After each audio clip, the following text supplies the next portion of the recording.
Hello बच्चों, आज हम क्लास 9th का चैप्टर 1 जिसे हम संख्या पद्धति के नाम से जानते हैं वो पढ़ने जा रहे हैं। संख्या पद्धति जिसमें आप लोग पिछले कक्षाओं क्लास 8 में जो है आप लोग पढ़ चुके हैं। ये तीनों प्राकृत संख्या, पूर्ण संख्या और पूर्णांक। प्राकृत संख्या जिसे नेचुरल नंबर कहते हैं, पूर्ण संख्या जिसे होल नंबर कहते हैं, और इसको जो है हम लोग n से डिनोट करते हैं, इसको हम लोग जो है w से डिनोट करते हैं, और पूर्णांक जिसे हम z से डिनोट करते हैं यानी कि दर्शाते हैं। अब देखिए, हम आपको समझाएंगे अच्छे से प्राकृत संख्या। वैसे आप लोग जानते होंगे पर हम फिर भी समझा देते हैं। प्राकृत संख्या किसे कहते हैं?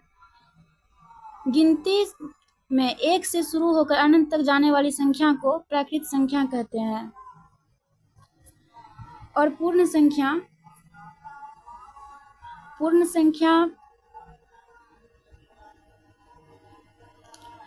0 से शुरू होकर अनंत तक जाने वाली संख्या को पूर्ण संख्या कहते हैं। वैसे आप लोग जानते ही होंगे, लेकिन हम फिर भी आपको रिवीजन करवा रहे हैं ताकि आपको अच्छे से समझ में आए, या फिर थोड़ा हो सकता है कि आप लोग भूल गए होंगे तो वो रिवीजन भी हो जाएगा आपका। वैसे भी छोटी छोटी गलतियां नहीं होनी चाहिए, हर तरह की जानकारी बच्चों को होनी चाहिए। और पूर्णांक में क्या होता है बच्चों? जैसे कि ऋण संख्या, 0 और धन संख्या सब मिला हुआ होता है तो उसे पूर्णांक कहते हैं। इसको हम संख्या रेखा पर भी निरूपित करके दिखाते हैं। देखिए, नंबर में जो है हम लोग पढ़ेंगे, मतलब पढ़ चुके हैं लेकिन उसका रिवीजन कर रहे हैं। 3 प्रकार का। एक होता है क्या? प्राकृत संख्या। दूसरा होता है पूर्ण संख्या, और तीसरा होता है पूर्णांक। इसका नोट्स हम अच्छे से प्रोवाइड करवा देंगे। हमारे एक वेबसाइट है, उसका लिंक भी हम डिस्क्रिप्शन बॉक्स में दे देंगे, आप उसमें चेकआउट कर सकते हैं, आपको मिल जाएगा। देखिए, पहला जो है प्राकृत संख्या को n से जो डिनोट करते हैं, उसका संख्या रेखा पर निरूपण इस तरह होता है, 1 2 3 और ये जाते जाएगा। पूर्ण संख्या यानी कि w का यहाँ प्राकृत संख्या लिख देते हैं ताकि आपको कंफ्यूजन नहीं हो, क्योंकि कंफ्यूजन होता है तो बहुत दिक्कत होता है आगे चल के। देखिए, कलर चेंज कर देते हैं, आपको अच्छे से समझ में आए।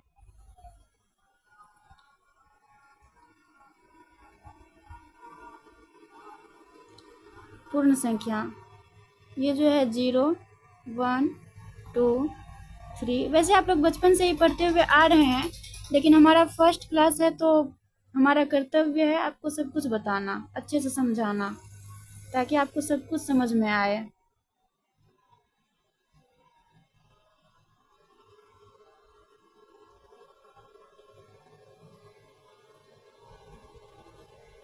पूर्णांक जिसे हम किससे डिनोट करते हैं बच्चों? z से, ठीक है।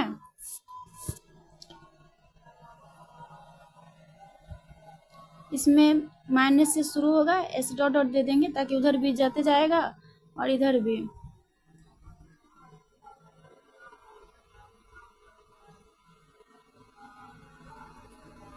पूर्णांक ये तीनों आपको अच्छे से समझ में आ गया होगा। अब हम आगे चलते हैं नेक्स्ट पॉइंट पे।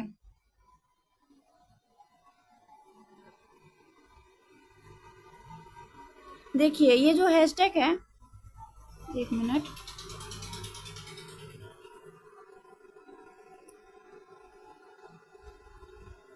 ये जो है ये देखिए, प्राकृत संख्याओं और पूर्णांक के समुच्चय पर समृद्ध। समुच्चय होता है बच्चों, समुच्चय का मतलब होता है संग्रह। जैसे होता है ना आपके क्लास में बच्चों का संग्रह होता है, किसी भी चीज का संग्रह होता है ना एक, उसी को समुच्चय कहा जाता है। जैसे कि मान लीजिए अगर लड़का बोलते हैं तो सारे लड़का का प्रजाति का जो है बोध होता है, उसी तरीका से समुच्चय होता है, संग्रह जिसको कहते हैं। जैसे स्टूडेंट का ही संग्रह हो गया, किसी भी चीज का संग्रह हो सकता है, ठीक है। प्राकृत संख्या और पूर्ण संख्या के समुच्चय पर समृद्ध संख्याएं, संक्रियाएं। समृद्ध क्या होता है, अब देखिए यहाँ वैसे मैंने एक्सप्लेन कर दिया है, आप अच्छे से इसको पढ़ लीजिएगा, ठीक है। इसको हम ये कर देते हैं आपको अच्छे से, ताकि दिखे क्या हुआ।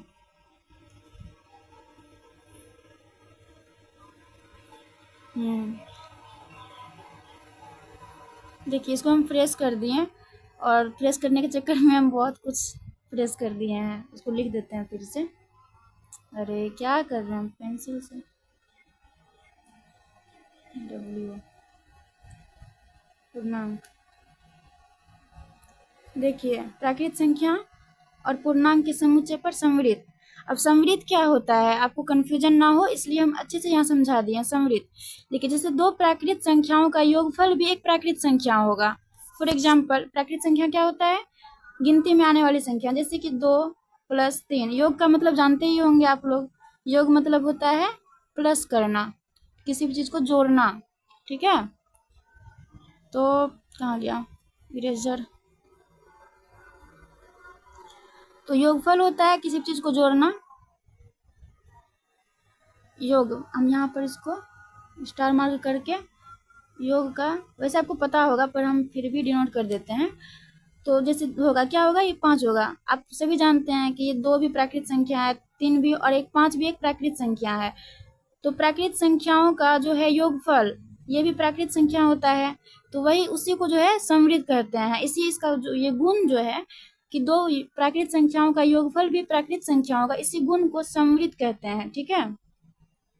आई होप आप लोग अच्छे से समझ रहे होंगे। अगर फिर भी कोई डाउट हो मन में तो आप कमेंट करके हमें पूछ सकते हैं, आपको अच्छे से आंसर देंगे और जरूर रिप्लाई करेंगे आपके कमेंट का। और कोई भी कन्फ्यूजन हो, कुछ भी प्रॉब्लम हो तो आप हमसे पूछ सकते हैं, और हम वेबसाइट का लिंक दे देंगे, उसमें आप PDF प्रोवाइड करवा देंगे, आप उसमें भी जा करके चेकआउट कर सकते हैं।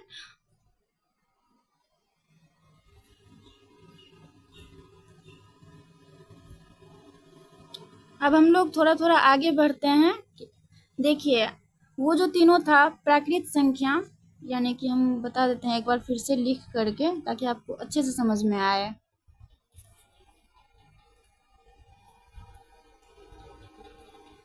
देखिए तीनों जो था क्या क्या था बच्चों, प्राकृत संख्या n, और पूर्ण संख्या W, और वो था क्या था, पूर्णांक था Z। ये तीनों तो आप लोग ऑलरेडी पढ़ चुके हैं। अब एक नया इंटर करता है आपके 9th क्लास में, जिसको हमें अच्छे से पढ़ना है और समझना है, क्योंकि आप वो सब ऑलरेडी पढ़ चुके हैं, समझ चुके हैं, लेकिन ये सब आपके लिए बिल्कुल नया होगा। तो इस पे जरा ज़्यादा अच्छे से फोकस कीजिएगा, ठीक है। देखिए वैसी संख्या जिसे हम P/Q के रूप, वैसी संख्या जैसे हम P/Q के रूप में लिख सकते हैं, ठीक है, या फिर लिखा जा सकता है, उसे परिमेय संख्या कहते हैं। एकदम सिंपल भाषा में आपको समझाएंगे और आपको अच्छे समझ में भी आएगा। और अगर थोड़ा सा भी डाउट हो आपको तो आप हमसे पूछ सकते हैं। और देखिए सबसे ज्यादा ध्यान रखने वाली बात है कि P/Q के रूप में तो हो, लेकिन Q नॉट इक्वल टू 0 होना चाहिए, ठीक है। क्योंकि न्यू पेज पे जाके समझाते हैं। क्या था, 1 मिनट, परिमेय संख्या।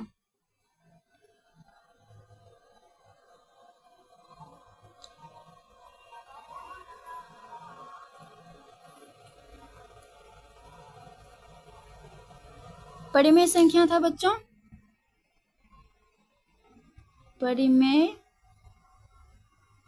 संख्या, ठीक है, जिसे हम डिनोट करते हैं Q से। ये आपको आगे से बताया जाएगा, उसमें बताया गया है ऑलरेडी, आप पढ़ सकते हैं, लेकिन हम समझाएंगे आपको।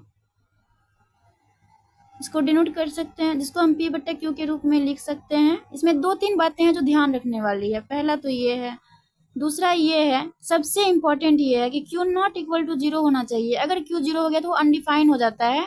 आप आगे जब क्लास में जाएंगे ना तो मैथ पढ़ेंगे तो वो समझ में आएगा, अभी उतना ज़्यादा आपको ये समझ में नहीं आएगा। लेकिन Q 0 के बराबर नहीं होना चाहिए, ये पता होना चाहिए आपको, ठीक है। P/Q के रूप में हम लिख सकें, उसे परिमेय संख्या कहते हैं, ठीक है। अब जैसे एग्जाम्पल में, और जो है एक बात और, कि सब में जो कॉमन होता है ना, किसी भी संख्या, किसी भी परिमेय संख्या का कॉमन जो होता है वो एक होता है। एक होता है परिमेय संख्या परिमेय संख्या में कॉमन पार्ट होता है, कॉमन संख्या होता है, कॉमन होता है। थोड़ा सा गलती मतलब ये हो गया, गिजमिजा गया, हम ठीक कर देते हैं इसको, ठीक है।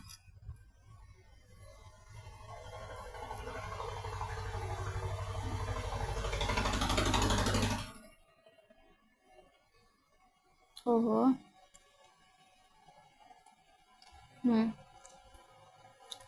परिमेय संख्या क्या है? पी बटे क्यू के रूप में। क्योंकि हम इसको एक और अच्छे से फिर से एक्सप्लेन कर देते हैं और समझा देते हैं, क्योंकि ये थोड़ा मिट गया है, आपको प्रॉब्लम हो जाएगी देखने में।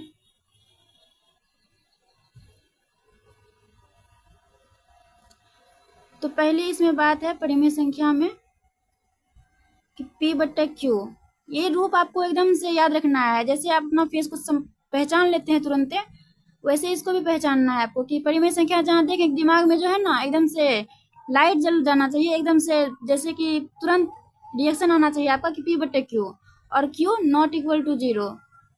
ये दोनों जो है ना बहुत इंपॉर्टेंट है बच्चों, बहुत इंपॉर्टेंट है।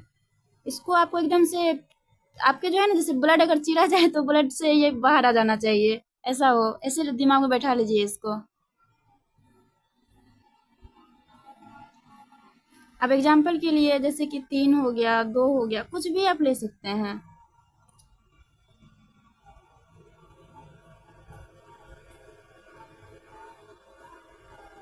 तीन हो गया, 5। अरे कौन इरेजर से लिखता है, हम तो इरेजर से लिखने लगे। अब देखिए,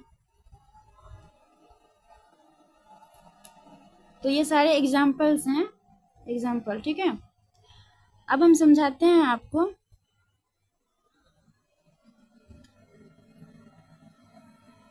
एक और बात है, रुकिए।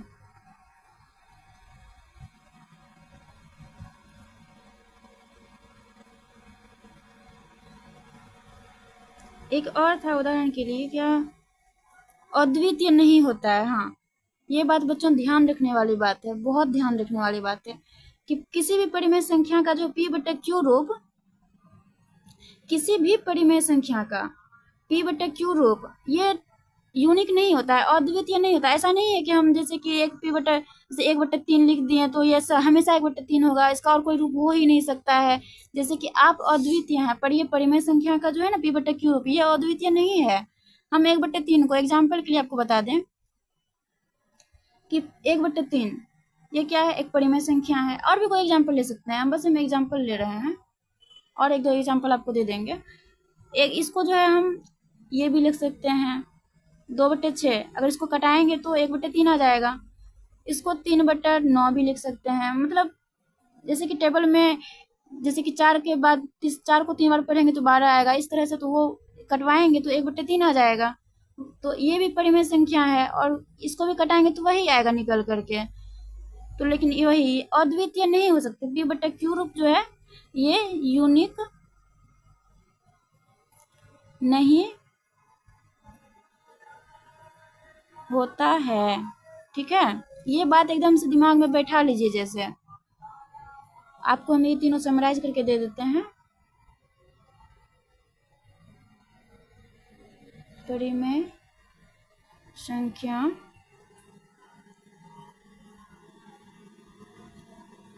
ये होता है, क्यू से डिनोट करते हैं इसको। और पहली बात पी बटे क्यू, दूसरी बात, रुकिए कलर चेंज कर देते हैं ताकि आपको समझने में परेशानी नहीं हो।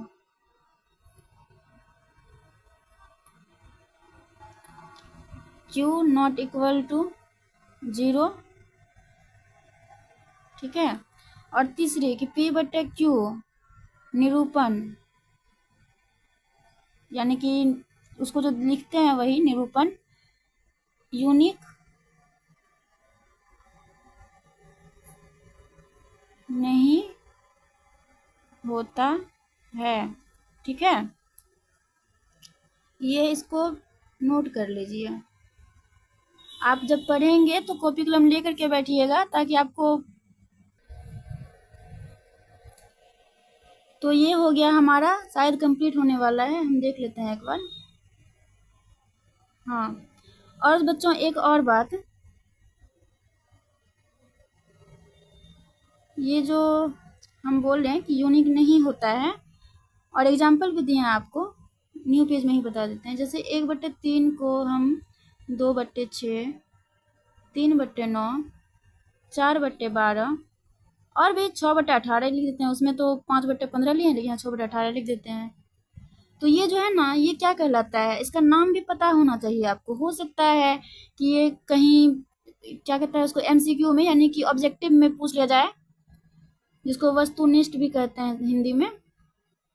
इसको जो है ना तुल्य भिन्न कहते हैं, ठीक है, तुल्य भिन्न संख्याएं। वैसे हम पीडीएफ प्रोवाइड कर देंगे, मेरा वेबसाइट है, उसका लिंक भी आपको हम दे देंगे।